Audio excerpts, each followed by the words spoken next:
night feels heavier than my bones. Every heart beats like an echo, calling through a valley made of stone.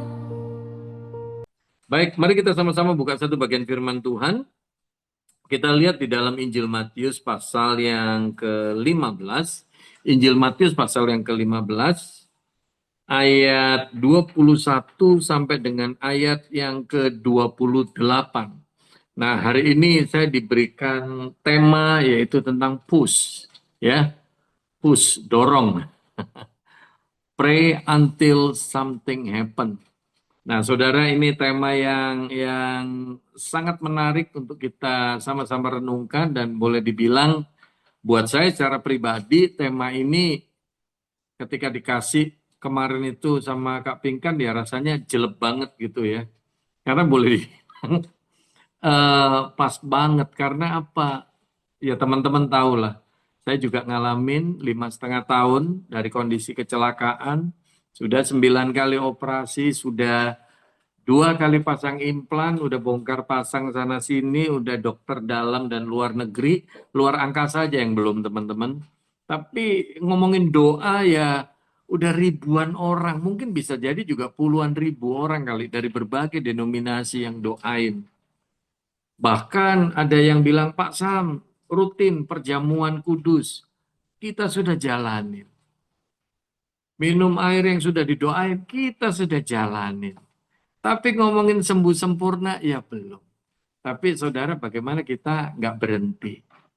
Nah, makanya ketika kemarin dikasih tema ini, saya bilang sama istri saya, duh ini gue banget nih, kita banget nih, gitu. Nah saudara, ayo kita belajar dari hidup perempuan ini. Ya, Matius pasal 15 ayat 21 sampai 28. Demikian bunyi firman Tuhan.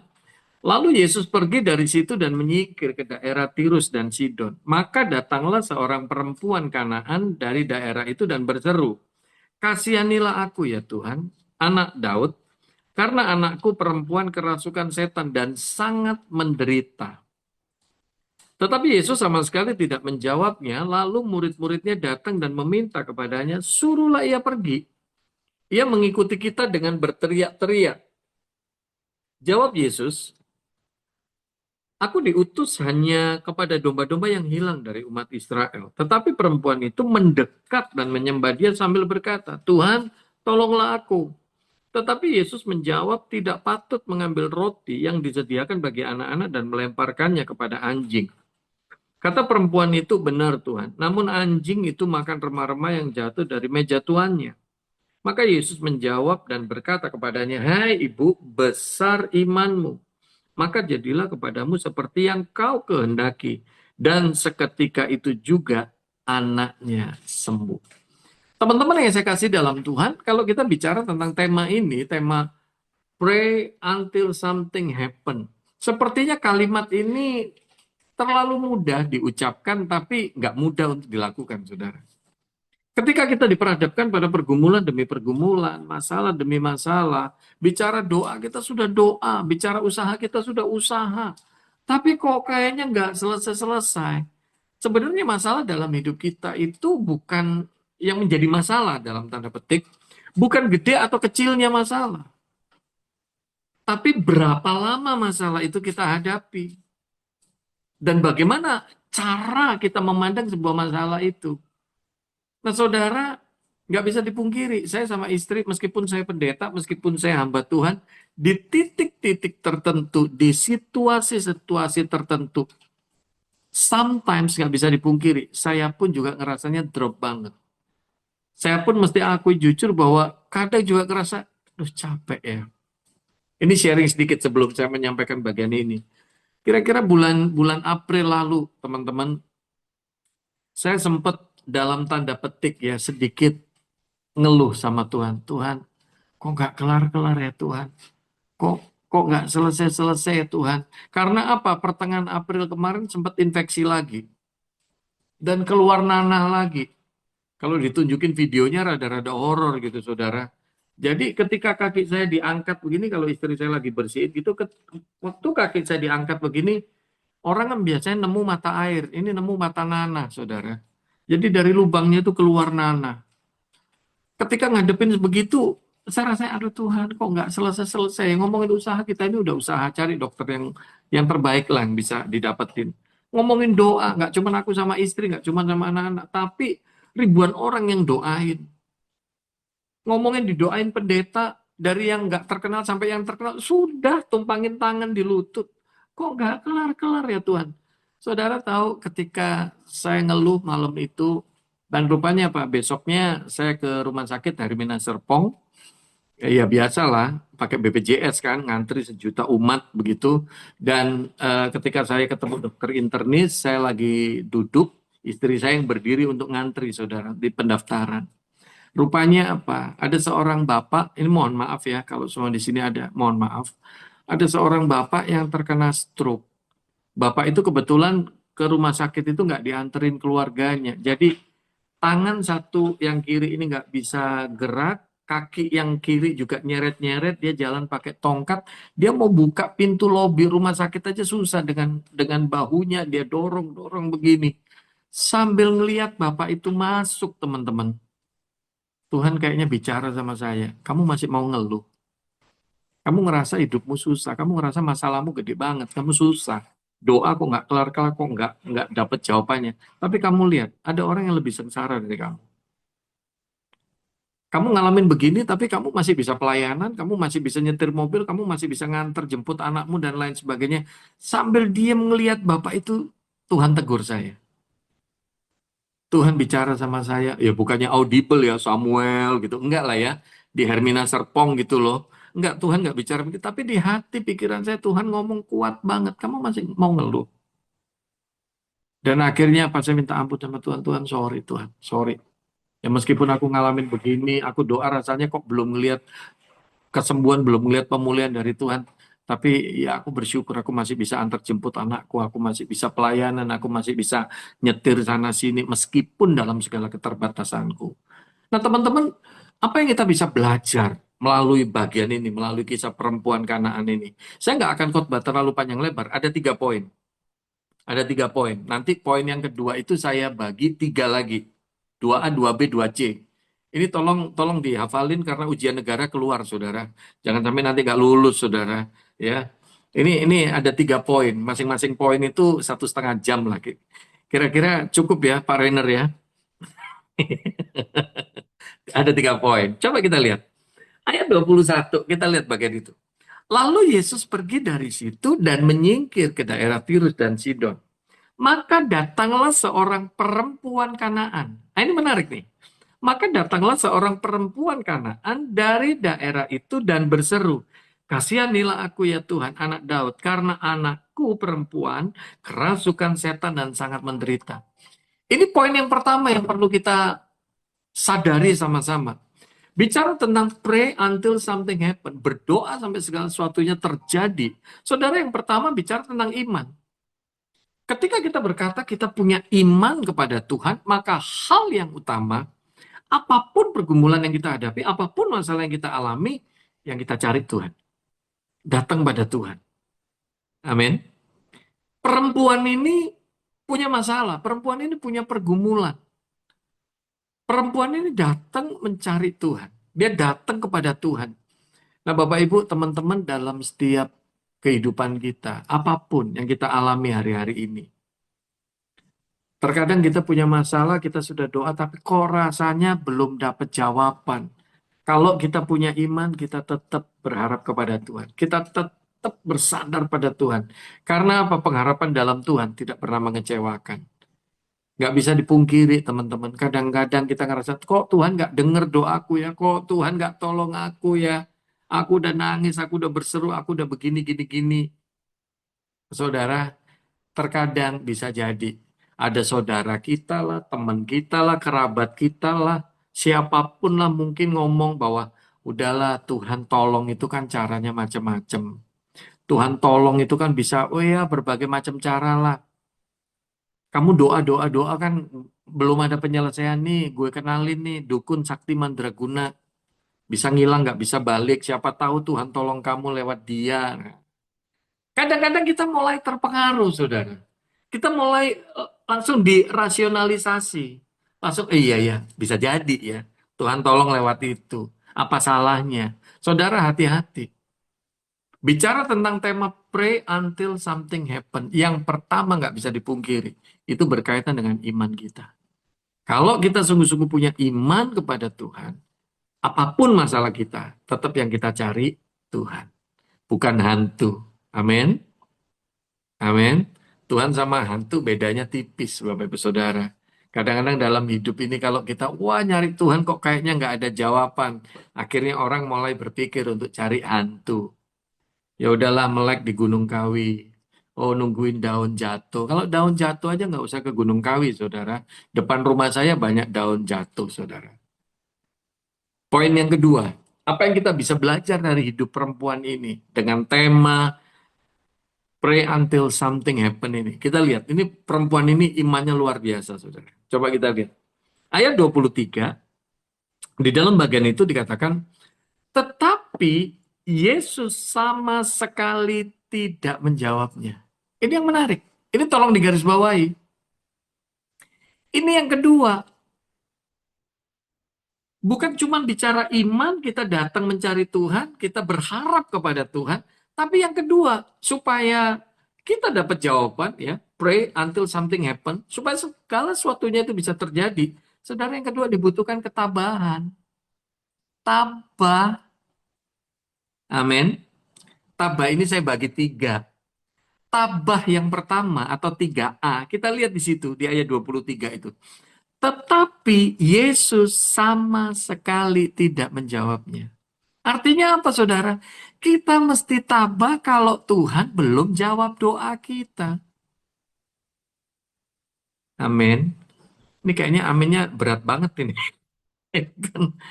Kita mesti tabah ketika Tuhan belum jawab doa kita. Saya seringkali kalau khotbah saya suka katakan begini. Kita ini seringkali maunya doa malam ini besok pagi kelar. Bila perlu doa besok pagi langsung besok pagi juga kelar. Gara-gara apa? Kita itu salah minum susu, salah makan mie. Makan mie, mie-nya instan, minum susu, susunya instan. Kalau doa juga maunya instan. Tapi saya nggak bicara untuk jemaat di PDPK. Kalau PDPK nggak ada ya, Pak Renar Sitorus, Kak Bingkan. Nggak ada di sini, nggak ada, nggak ada. Takutnya saya nggak diundang khotbah lagi nanti. Saudara, ini yang perlu kita tahu. Tabah itu dalam bagian yang pertama. Kita mesti tetap tabah kalau Tuhan belum jawab doa kita. Saya sampai hari ini 5,5 tahun. Masih belum jalan normal yang nggak pakai tongkat. Ya, baru sekarang-sekarang ini nih. Karena tadi ngobrol sama Bu Weni bahwa ya baru sebulan ini saya jalanin terapi. Jadi kalau di rumah yang deket-deket dari sekarang nih, di ruang makan, ke ruang tamu, ke toilet, saya berani lah nggak pakai tongkat. Sudah mulai enakan ya, puji Tuhan banget. Saudara, 5,5 tahun saya menunggu itu belum bisa jalan normal yang keluar rumah kemana-mana. Enggak, saya kalau ke mall mesti pakai kursi roda. Kalau kita lihat Abraham, Tuhan yang janjikan keturunan. Abraham dijanjiin waktu Abraham umur 75 tahun baru dapat. Ketika Abraham umur 100, nggak mudah loh itu. Nungguin keturunan 25 tahun, saudara. Nah, dalam hidup kita mari kita belajar. Saya nggak tahu apa yang Bapak, Ibu, teman-teman hadapi hari-hari ini. Mungkin kita punya pergumulan, mungkin kita punya masalah. Kita sudah doa, sudah menjerit, sudah nangis, bahkan sudah berpuasa. Tapi Anda belum dapat jawaban doa itu. Saya nggak bisa katakan hal lain kecuali apa? Tabah, tabah. Tolong tepuk dada Anda sendiri, jangan dada orang lain, saudara. Ya, tepuk dada sendiri, katakan 3 kali, tabah. Iya kan? Tabah yang kedua, saudara. Tabah yang kedua. Kita lihat nih. Ayat 23. Ini menarik sekali. Nih. Saya suka menyampaikan perikop ini, saudara. Ini salah satu perikop yang jadi favorit saya untuk saya khotbahkan nih. Ayat 23 di situ dikatakan, tetapi Yesus sama sekali tidak menjawabnya. Lalu, nah ini loh yang menarik. Murid-muridnya datang dan meminta kepadanya, suruhlah ia pergi. Ia mengikuti kita dengan berteriak-teriak. Artinya apa? Ini yang kedua. Kita mesti tabah kalau orang yang seharusnya bisa menolong kita tapi justru tidak menolong kita. Harusnya kalimatnya murid-murid ini kan gini, Bu, apa yang saya bisa lakukan untuk ngomongin ke guru? Bu, apa yang saya bisa bantu nih untuk ngomong sama guru? Harusnya kan begitu. Tapi saudara kebalikan. Guru, suruh dong pergi ini perempuan nih dari tadi teriak-teriak nih, rese nih, ngerecokin nih.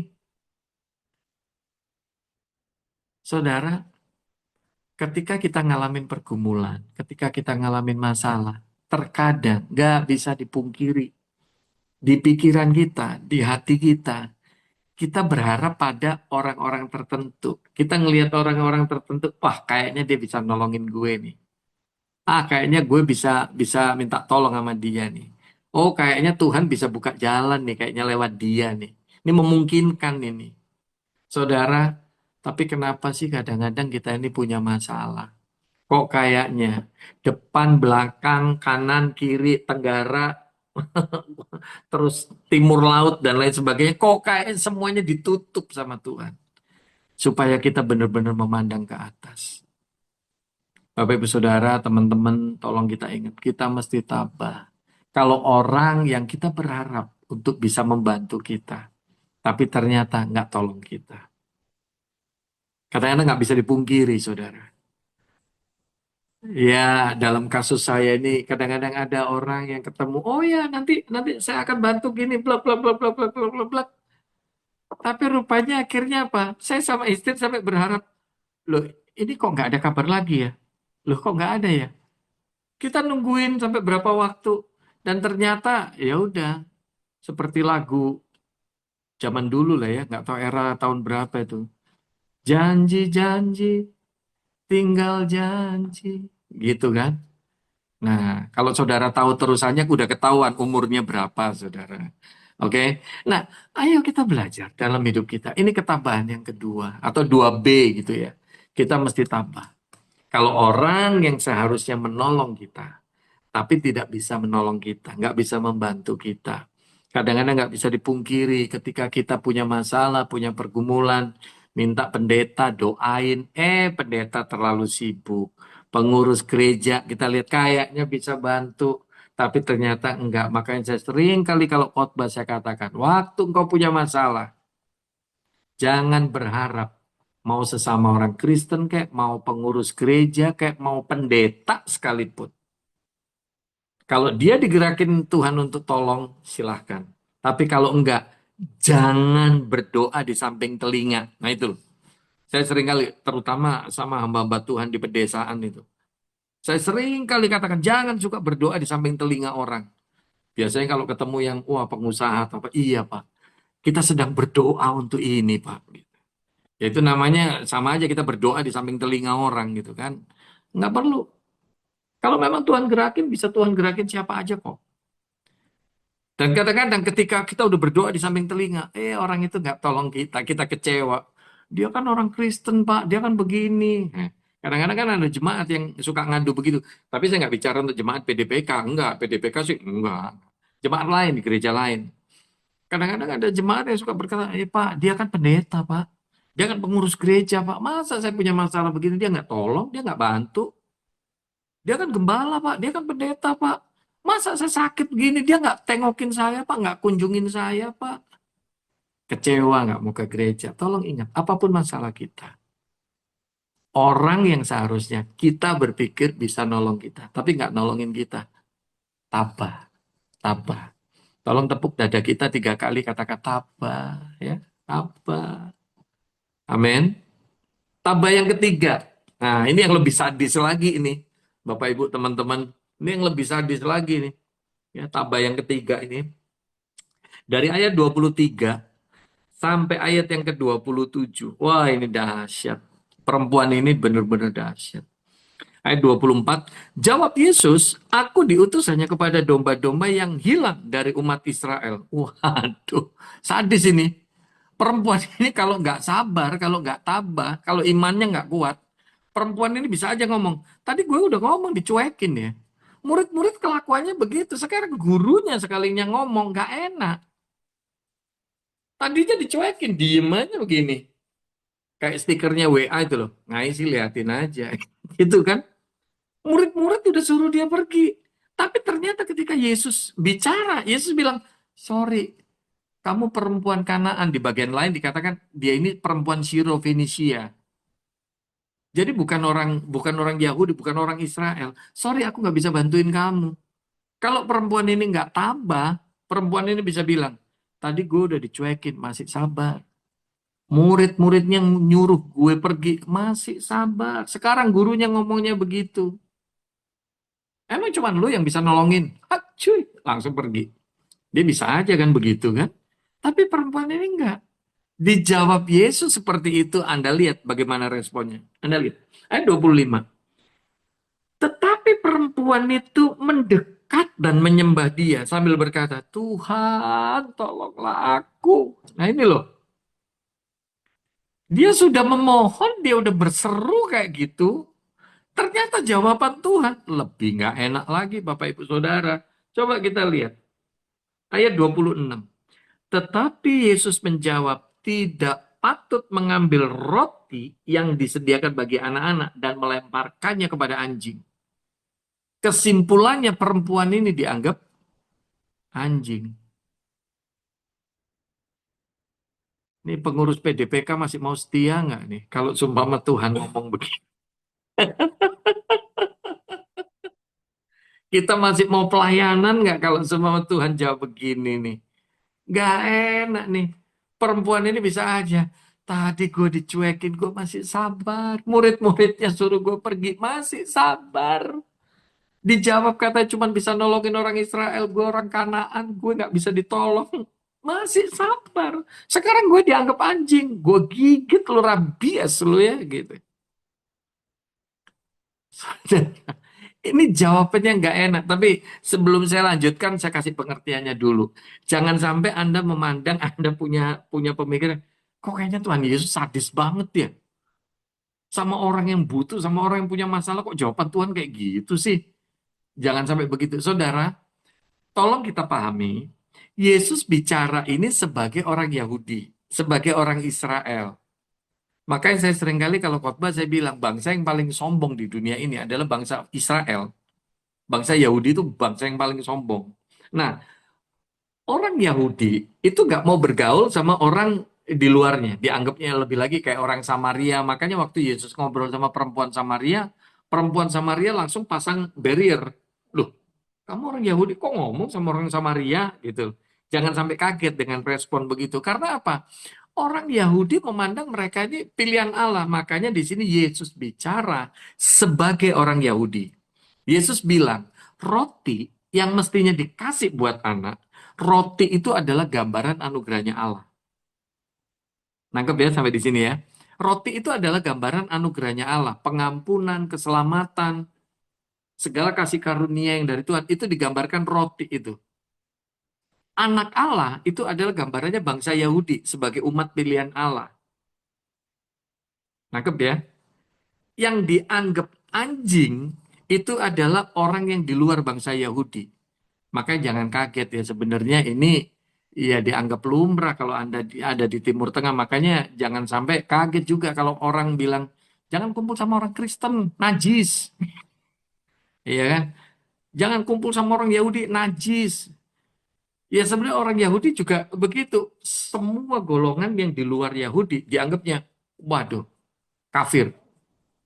Makanya ketika Injil mulai diberitakan di luar orang Yahudi, waduh, kaget. Bener nggak lu? Kok bisa begini nih? Nah, saudara, Yesus menempatkan dirinya dalam tanda petik sebagai orang Yahudi. Jadi dia berikan gambaran roti atau anugerah Allah, pengampunan, keselamatan, dan lain sebagainya, yang mestinya dikasih buat anak, yaitu untuk bangsa Yahudi, nggak patut dilemparkan atau diberikan kepada orang yang di luar orang Yahudi. Kembali lagi, tolong kita pahami, Yesus bicara sebagai orang Yahudi. Dia menempatkan porsinya sebagai orang Yahudi. Bukan maksudnya Tuhan Yesus mau menghina perempuan ini. Bukan maksudnya Yesus menghina atau sadis sama perempuan yang lagi butuh pertolongan. No, no, no. Bukan itu. Nah, jadi ketika Yesus mengatakan seperti itu, Anda lihat responnya perempuan ini luar biasa. Responnya perempuan ini di ayat 27. Kata perempuan itu, benar Tuhan, namun anjing itu makan remah-remah yang jatuh dari meja tuannya. Jawaban perempuan ini luar biasa banget, dahsyat banget. Seakan-akan perempuan ini bicara begini, udahlah Tuhan, aku mau dianggap anjing, mau dianggap babi, dianggap najis, dianggap nggak punya muka, dianggap muka tembok, terserah deh. Pokoknya tolong dong anakku disembuhin, anakku dipulihin. Ini loh, Pak, Bu, perempuan ini datang dengan segala kerendahan hati. Mau dianggap anjing, mau apa, perempuan ini tetap menerima. Jadi Tuhan, aku itu nggak usah dikasih rotinya deh, seakan-akan begitu. Nggak usah dikasih yang utama, pemberian yang utama. Tapi Tuhan tolong ingat dong, anjing itu masih bisa makan remah-remah dari meja tuannya. Aku tuh nggak usah dikasih rotinya deh, Tuhan kasih remah-remahnya aja. Aku cuma minta sedikit belas kasihan Tuhan. Makanya saya suka banget ini tulisannya Matius ini luar biasa. Di sini digambarkan hati seorang ibu itu ya. Kalau anaknya lagi menderita, anaknya lagi sakit, luar biasa banget perikop ini. Apa yang kita belajar, Pak, Bu, teman-teman? Ini tabah yang ketiga. Kita mesti tabah kalau Tuhan jawab tidak sesuai apa yang kita mau. Kita mesti tabah kalau Tuhan jawab nggak sesuai keinginan kita. Tadinya Tuhan Yesus diem, nggak ngomong apa-apa. Tadinya murid-murid suruh dia pergi, dia tetap ada di situ. Tapi ketika dibilang sama Tuhan Yesus, sorry, aku orang Yahudi, aku cuma bisa tolong buat orang Israel aja, kamu orang Kanaan, sorry, aku nggak bisa bantu kamu.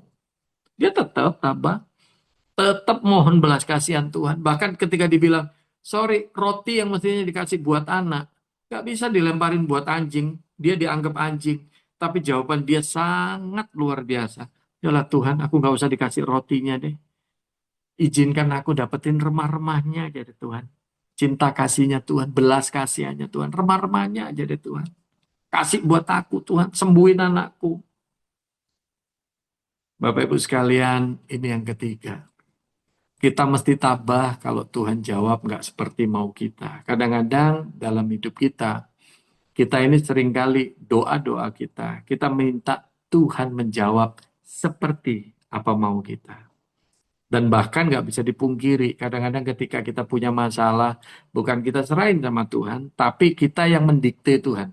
Tuhan, ini aku punya masalah, tolong ya Tuhan, sampai Gias selesai ya Tuhan, udah harus selesai nih masalahku gitu. Jangan sampai pameran mobil di ICE BSD udah selesai, masalahku masih belum selesai Tuhan. Kadang-kadang kita suka kasih deadline, kadang-kadang kita suka ngatur Tuhan. Tuhan, aku punya masalah ini. Tuhan, aku serahin sepenuhnya padamu ya. Tuhan, tolong Tuhan. Tapi di otak kita ini jemaat PDPK enggak sih. Jemaat lain. Tuhan, tolong nih masalahku Tuhan. Tapi caranya gini loh Tuhan. Nih, tak tunjukin ya Tuhan. Gini loh, ini gini. Kita yang ngatur Tuhan, kita yang ngerasa lebih pintar dari Tuhan.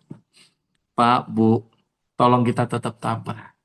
Kalau Tuhan jawab nggak seperti mau kita. Amin. Amin. Nah, poin yang ketiga, yang terakhir. Nah, ini kan, tadi 2A, 2B, 2C. Nah, poin yang ketiga, yang terakhir. Kalau bicara terakhir ini mukjizat terjadi. Yang ngantuk dicelikkan, yang loyo dikuatkan. Begitu kan? Nah, yang ketiga, Bapak Ibu Saudara, ayat 28. Maka Yesus menjawab dan berkata kepadanya, hai ibu, apa di situ? Besar iman. Nah ini loh, ini kuncinya ya. Besar imanmu. Hasilnya apa? Maka jadilah kepadamu seperti yang kau kehendaki. Dan seketika itu juga anaknya sembuh. Bapak Ibu sekalian, ketika kita terus berdoa memohon belas kasihan Tuhan, kita berdoa nggak gampang berhenti, nggak gampang kecewa. Percayalah, ini poin yang ketiga. Kita akan menyaksikan mukjizat demi mukjizat, kemenangan demi kemenangan terjadi dalam hidup kita. Amin. Ibu ini akhirnya melihat mukjizat terjadi dalam kehidupannya. Anaknya akhirnya disembuhkan. Bapak Ibu sekalian, mungkin malam ini Ada di antara kita yang punya pergumulan, Anda sudah doa, Anda bahkan sudah nangis, sudah puasa, kok belum dapat jawaban. Tabah, tabah. Hari ini kita belajar 3 hal. Yang pertama, yaitu bicara tentang iman. Kalau kita punya iman kepada Tuhan, datang cari Tuhan. Tapi poin yang kedua, kita bicara tentang ketabahan. Waktu kita doa, belum terima jawaban, ketika Tuhan diem, seakan-akan, ya, tabah. Tapi ketika orang yang harusnya nolongin kita, tapi nggak nolongin kita, tetap tabah. Itu 2B. Yang 2C, kalau Tuhan jawab nggak seperti mau kita mesti tetap tabah. Amin. Dan poin yang ketiga, ketika kita terus berdoa, memohon belas kasihan Tuhan. Percayalah, mukjizat demi mukjizat, kemenangan demi kemenangan akan terjadi dalam hidup kita. Amin. Mari kita tundukkan kepala, kita masuk dalam doa. Tuhan, kami bersyukur kalau kami boleh merenungkan kebenaran firman-Mu malam hari ini. Meskipun secara sederhana, secara singkat tanpa menguraikan, tapi biarlah kebenaran firman-Mu ini menjadi rema, menjadi berkat kekuatan bagi setiap kami. Hamba berdoa untuk Bapak, Ibu, dan teman-teman yang ada di PDPK ini, Tuhan. Apapun yang menjadi beban pergumulan mereka, Tuhan, biarlah mereka terus berseru kepada Tuhan. Mereka terus berharap kepada Tuhan. Karena kami yakin dan percaya, pengharapan di dalam Tuhan tidak pernah mengecewakan. Kau berikan ketabahan, kesabaran, kekuatan dalam menghadapi setiap pergumulan. Sehingga pada akhirnya mereka boleh melihat mukjizat demi mukjizat, kemenangan demi kemenangan terjadi. Dan mereka boleh berkata, kami punya Allah yang dahsyat, kami punya Allah yang hebat. Terima kasih ya Bapak, inilah doa ucapan syukur kami. Dalam nama Tuhan Yesus kami berdoa. Amin. So I